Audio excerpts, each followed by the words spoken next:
आइए सुनते हैं कथा सम्राट मुंशी प्रेमचंद द्वारा लिखी हुई कहानी विश्वास भाग 3।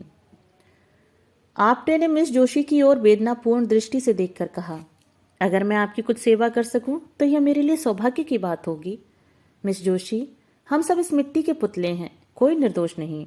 मनुष्य बिगड़ता है तो परिस्थितियों से या पूर्व संस्कारों से। परिस्थितियों का त्याग करने से ही बच सकता है। संस्कारों से गिरने वाले मनुष्य का मार्ग इससे कहीं कठिन है। आपकी आत्मा सुंदर और पवित्र है, केवल परिस्थितियों ने उसे कोहरे की भांति ढक लिया है। अब विवेक का सूर्य उदय हो गया है। ईश्वर ने चाहा तो कोहरा भी फट जाएगा, लेकिन सबसे पहले उन परिस्थितियों का त्याग करने को तैयार हो जाइए।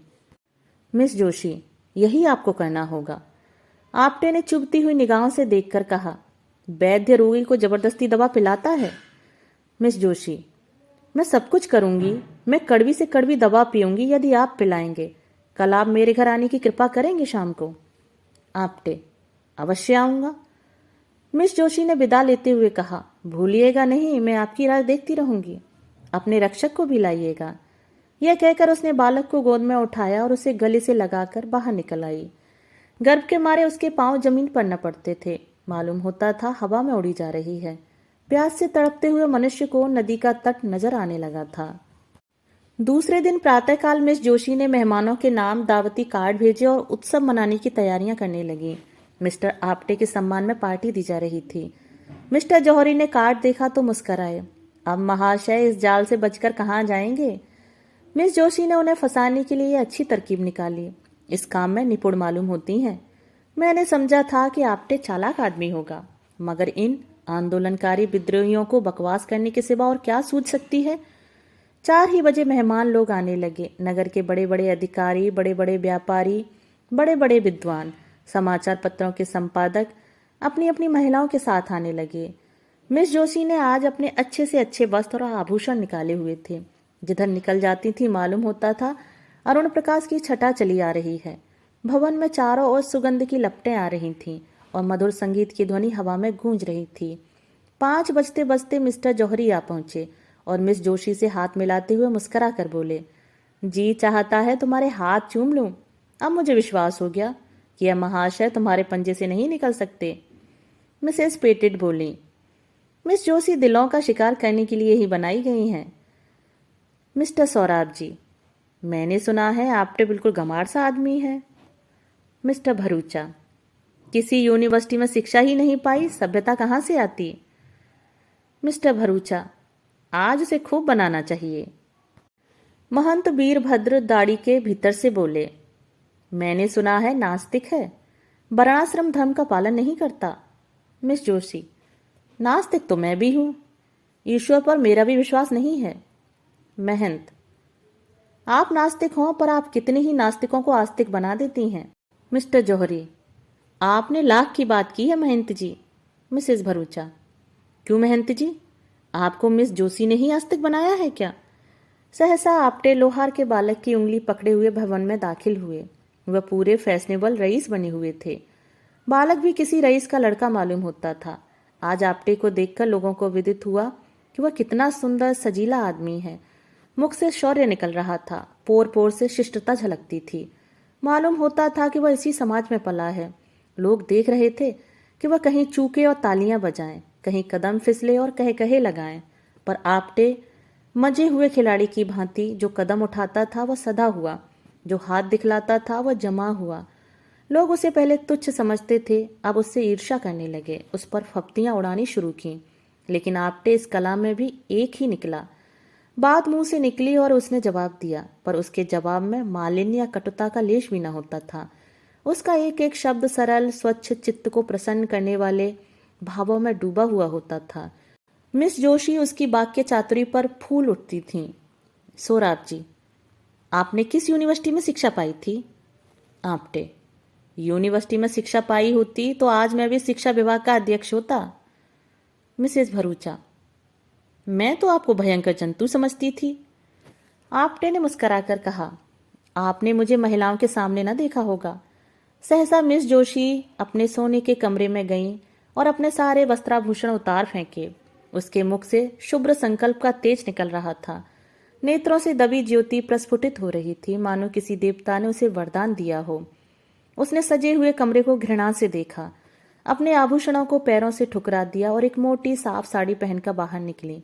आज प्रातःकाल ही उसने यह साड़ी मंगा ली थी। उसे इस नए वेश में देखकर सब लोग चकित हो गए। काया पलट कैसी! सहसा किसी की आंखों को विश्वास न आया, किंतु मिस्टर जौहरी बगले बजाने लगे। मिस जोशी ने इसे फंसाने के लिए यह कोई नया सॉन्ग रचा है। मित्रों, आपको याद है परसों महाशय आप्टे ने मुझे कितनी गालियां दी थीं? यह महाशय खड़े हैं। आज इन्हें मैं इस दुर्व्यवहार का दंड देना चाहती हूँ। मैं कल इनके मकान पर जाकर इनके जीवन के सारे गुप्त रहस्यों को जान आई। यह जो जनता की भीड़ पर गरजते फिरते हैं, मेरे एक ही निशाने पर गिर पड़े। मैं उन रहस्यों के खोलने में अब विलंब न करूंगी। आप लोग अधीर हो रहे होंगे। मैंने जो कुछ देखा वह इतना भयंकर है कि उसका वृतांत सुनकर शायद आप लोगों को मूर्छा आ जाएगी। अब मुझे लेश मात्र भी संदेह नहीं है कि यह महाशय पक्के देशद्रोही हैं। मिस्टर जौहरी ने ताली बजाई और तालियों से हॉल गूंज उठा। मिस जोशी, लेकिन राज के द्रोही नहीं, अन्याय के द्रोही, दमन के द्रोही, अभिमान के द्रोही। चारों ओर सन्नाटा छा गया। लोग विस्मित होकर एक दूसरे की ओर ताकने लगे। मिस जोशी, गुप्त रूप से शस्त्र जमा किए हैं और गुप्त रूप से हत्याएं की हैं। मिस्टर जौहरी ने तालियां बजाईं और तालियों का दोगड़ा फिर बरस गया। मिस जोशी, लेकिन किसकी हत्या? दुख की, दरिद्रता की, प्रजा के कष्टों की, हठ धर्मी की और अपने स्वार्थ की। चारों ओर फिर सन्नाटा छा गया और लोग चकित हो होकर एक दूसरे की ओर ताकने लगे, मानो उन्हें अपने कानों पर विश्वास नहीं है। मिस जोशी, महाराज आप्टे ने डकैतियां की और कर रहे हैं। अब की किसी ने ताली न बजाई। लोग सुनना चाहते थे कि देखें आगे क्या कहती हैं। उन्होंने मुझ पर भी हाथ साफ किया, मेरा सब कुछ अपहरण कर लिया, यहाँ तक कि अब मैं निराधार हूँ और उनके चरणों के सिवा मेरे लिए कोई आश्रय नहीं है। प्राणधार, इस अबला को अपने चरणों में स्थान दो, उसे डूबने से बचाओ। मैं जानती हूँ तुम मुझे निराश न करोगे। यह कहते कहते वह जाकर आप्टे के चरणों में गिर पड़ी। सारी मंडली स्तंभित रह गई। एक सप्ताह गुजर चुका था। आप्टे पुलिस की हिरासत में थे। उन पर 4 अभियोग चलाने की तैयारियां चल रही थीं। सारे प्रांत में हलचल मची हुई थी। नगर में रोज सभाएं होती थीं। पुलिस रोज 10-5 आदमियों को पकड़ती थी। समाचार पत्रों में जोरों के साथ वाद विवाद हो रहा था। रात के 9 बज गए थे। मिस्टर जौहरी राजभवन में मेज पर बैठे हुए सोच रहे थे कि मिस जोशी को क्यों कर वापस लाएं। उसी दिन से उनकी छाती पर सांप लौट रहा था। उसकी सूरत एक क्षण के लिए आंखों से न उतरती थी।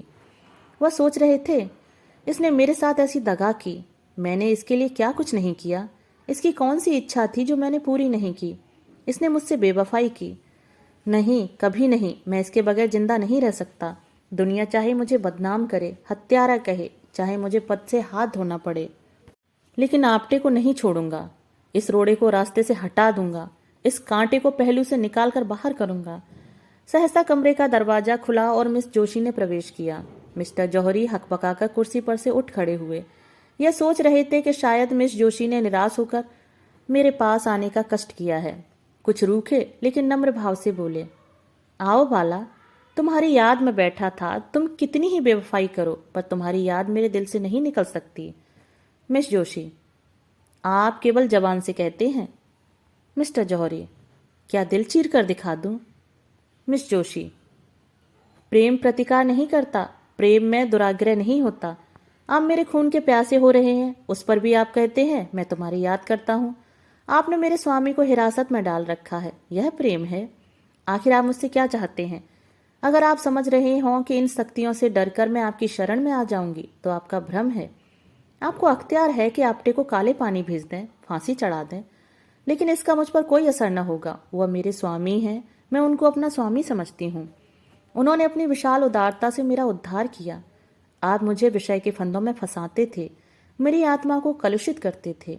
कभी आपको यह ख्याल आया कि इसकी आत्मा पर क्या बीत रही होगी? आप मुझे आत्मशून्य समझते थे। इस देव पुरुष ने अपनी निर्मल स्वच्छ आत्मा के आकर्षण से मुझे पहली ही मुलाकात में खींच लिया। मैं उसकी हो गई और मरते दम तक उसी की रहूंगी। उस मार्ग से अब आप हटा नहीं सकते।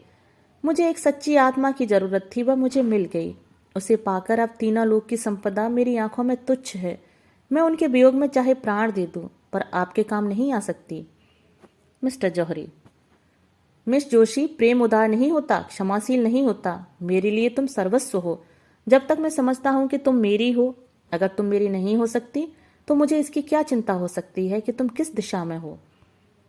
मिस जोशी, यह आपका अंतिम निर्णय है। मिस्टर जौहरी, अगर मैं कह दूं कि हाँ तो? मिस जोशी ने सीने से पिस्तौल निकालकर कहा, तो पहले आपकी लाश जमीन पर फड़कती होगी और बाद में मेरी। बोलिए, यह आपका अंतिम निर्णय है। यह कहकर मिस जोशी ने जौहरी की तरफ पिस्तौल सीधा किया। जौहरी कुर्सी से उठ खड़े हुए और मुस्करा कर बोले, क्या तुम मेरे लिए कभी इतना साहस कर सकती थीं? जाओ, तुम्हारा आपटे तुम्हें मुबारक हो। उस पर से अभियोग उठा लिया जाएगा। पवित्र प्रेम ही से यह साहस झलकता है। अब मुझे विश्वास हो गया कि तुम्हारा प्रेम पवित्र है। अगर कोई पुराना पापी भविष्यवाणी कर सकता है तो मैं कहता हूं कि वह दिन दूर नहीं है जब तुम इस भवन की स्वामिनी होगी। आपटे ने मुझे प्रेम के क्षेत्र में नहीं, राजनीति के क्षेत्र में भी परास्त किया। सच्चा आदमी एक मुलाकात में ही जीवन बदल सकता है, आत्मा को जगा सकता है और अज्ञान को मिटाकर प्रकाश की ज्योति फैला सकता है। यह आज सिद्ध हो गया। दोस्तों, अभी आप सुन रहे थे मुंशी प्रेमचंद द्वारा लिखी हुई कहानी विश्वास। दोस्तों, कहानी आपको कैसी लगी मुझे कमेंट बॉक्स में ज़रूर बताइएगा और मेरे चैनल को लाइक, शेयर और सब्सक्राइब जरूर कीजिएगा। धन्यवाद।